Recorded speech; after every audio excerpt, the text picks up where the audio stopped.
ప్రముఖ నటుడు నిర్మాత బండ్ల గణేష్ చేపట్టిన సంకల్ప యాత్ర తిరుమలకు చేరుకుంది. అలిపిరి దగ్గర బండ్ల గణేష్ కు స్థానిక నేతలు స్వాగతం పలికారు. అనంతరం మెట్ల మార్గంలో కాలినడకను తిరుమల వెళ్లి శ్రీవారిని దర్శించుకున్నారు. సంకల్ప యాత్ర పూర్తి చేయడం ఆనందంగా ఉంది అన్నారు బండ్ల గణేష్. ఏ ఆటంకం లేకుండా 23 రోజుల్లో తిరుమలకు చేరుకున్నట్లు తెలిపారు.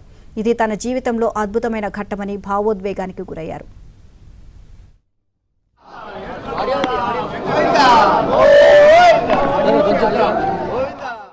దాదాపు 520 కిలోమీటర్లు నడటం అయిపోయింది.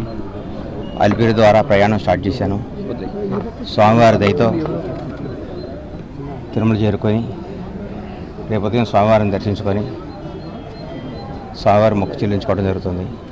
ఇది దైవ సంకల్ప యాత్ర, ఇది దేవుడి యాత్ర.